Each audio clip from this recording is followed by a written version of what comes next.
As I mentioned, the next step in the process is just creating a little bit more of the path. So if we look at this reference imagery, one of the things I really, really like to do with these traveling shots or shots where a character is going from point A to point B is I really like to lead the viewer's eye down that path with the character.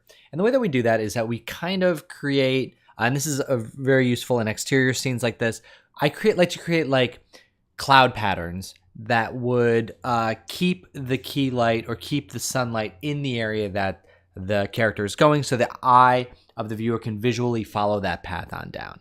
Now, we've got a couple places in this shot where I think we aren't necessarily, where it's not necessarily helping us that much. Or where the existing lighting without any sort of goboing or anything is kind of hurting that path. The first of which is on these first couple frames over here to the left. And then as we follow the character along here down towards the end, I think as we get down here towards the end, I think we can do something about over here because it looks like we've got a nice path in here. Generally speaking, you can, if you want, try and gobo, and I certainly did early on, tried goboing off this house.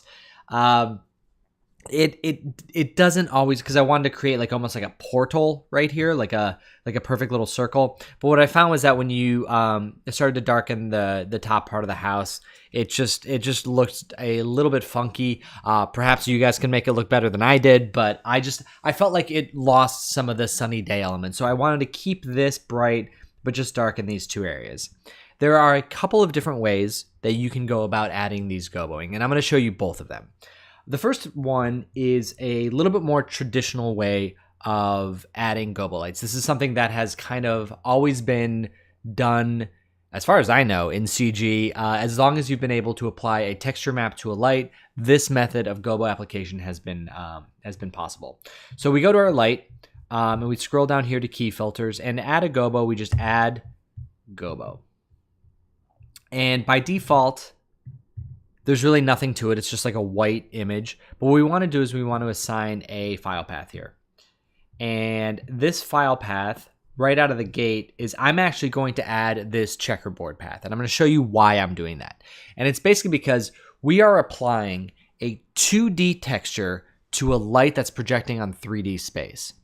And so if I need to paint a gobo map on a 2D space, on a 2D texture that applies properly to here and only does like just these, very specific areas and it looks really cool, I have no idea where to begin, right? Like, I don't know if this part of the image is where the house is or this part of the image or right here in the middle. So I need to create some sort of checkerboard or some sort of a pattern that can allow me to start to orient myself a little bit. So I have this gobo textures. I'll include this down below the lecture so you guys can have it as well. And so what I want to do is I want to first start by applying this checkerboard to the map. I'm going to go ahead and shut off the sky dome for now, just so we can kind of see that a little bit better.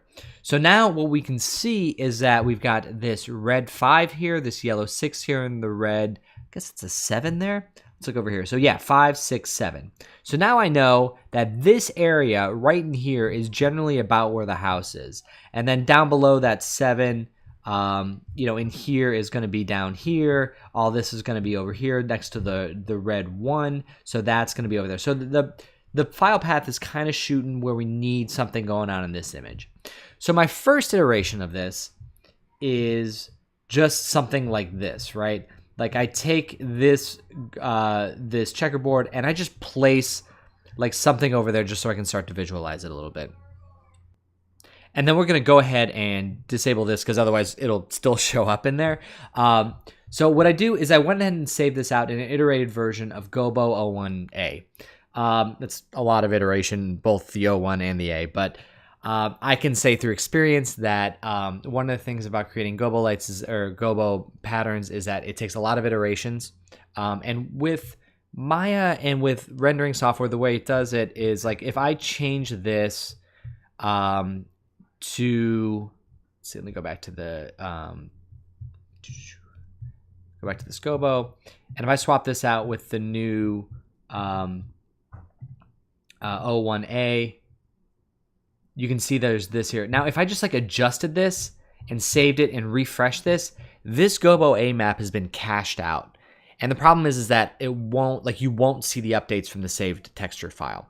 I'm sure there's a better way of doing this. I'm sure you guys already know a smarter way of doing it. You could probably just reload the image here. But generally what I do is I'll save it in iterations so that I don't need to, so that I have the old ones to go back to. Because lots of times I'll make changes that I don't like and I want to go back to a version. So what ends up happening is, and you can see it here, is that I end up with a whole bunch of iterated versions. But again, these are small files. They're not taking up a lot of room on my desktop, so I'm not too worried about it. Okay, but what ends up happening is I start here, and then I'll build from here. From there, I kind of like just want to get the rough area of where we're looking at. So like, I know that I want to open this up a little bit more over here, and this is pretty good, but I want to kind of close it in here. Like I said, I originally thought I wanted to go off the house, but I'm not really going to do that, so I'm going to open that up a little bit. And the way that it continues out is I start to make, and I don't want it to be like, you know, this complete stark line there. I want it to be,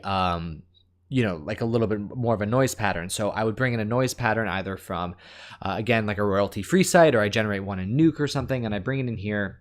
And I just start like hollowing out areas. So like what I did was I started with, you know, like this noise pattern, and then I just lightened it up a little bit. And then I just started like cutting out little areas out of it. And then as I move forward, and I like, you know, I tried this iteration, and then like, let me just scroll down a little bit to one of my later ones. I tried this one. Oop, not quite far enough. You know, you can start to see the splotchiness take hold, but and it starts to feel a little bit more like cloud cover. And then ultimately I ended up with this final iteration here, which I saved outside of this iterations folder. And so we can kind of start to see a little bit of a before and after. Like if I ever wanted to save this iteration, and then if I went up here and you know, like I break this connection, make that white, you can see the difference, and it's just kind of painting a little bit of Gobo in this area. And again, looking back towards the first frame, you can start to see that, well, unfortunately the Gobo map didn't quite solve that. So now that's where we bring in the other method. So I'm actually going to combine the two different Gobo methods. So there is the painting the Gobo map, and then there's also something called adding a light blocker, which is found in some newer rendering software. And the way this works is we go back to our light and we add a light blocker. And as I add it, like nothing appears to change. There's this light blocker thing that shows up here, but visually nothing really happens. But if you look over here, you can find this this box here. It's called a transform, and you don't really see it at first, but if you dig around for it and you hit F to center it, you can see that there's this teeny tiny little box here. So I'm going to make this much bigger.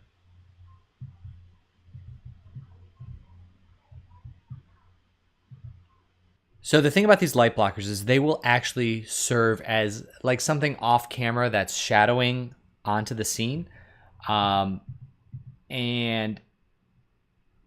what you can see here is that now by default, if I make this bigger, it actually won't start to appear. Like if I make this a giant box, what's supposed to happen is like anything inside this box is supposed to be getting an artificial shadow. But what ends up happening is that you need to increase this density. And as you increase this density, you can see it start to get a little bit darker. So what you want to do is you want to just like match it up to your shadows. In our case, it's going to be like, you know, a 100% opacity, and you can see as I slide this over, it creates shadow areas. So if I just want a shadow area right in here, what I can do is start to kind of just morph this box into place. And it's not actually any sort of physical geometry or anything. I can just you know, like have this be exactly where I want it to be. And by default it's a box, but I can change this. This is, oop, lost it. This can be a sphere, it can be a plane if we want something flatter. You know, we can just create like this little sphere over here, and you can actually increase. So one of the things that's happening, as I'm sure you noticed, is that it's kind of a harsh edge. You can see it there. And what you want to do is you can just increase the this height edge or the width edge or the roundness of it. Mostly it's this height edge that I've noticed. Sometimes the width edge, depending on if you're using a plane. But basically, you can just add a little bit of softness to it, so it doesn't quite come out quite as harshly. Go back in here. Now you can just slide this guy over just a little bit more. Push it back. And we can start to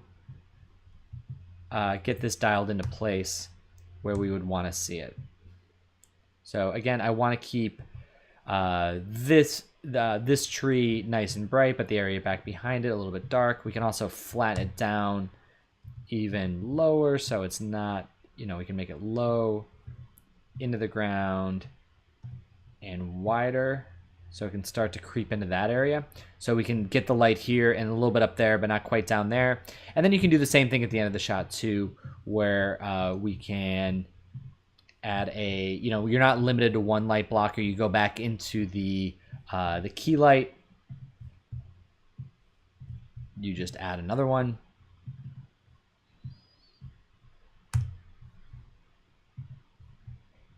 Make it nice and big.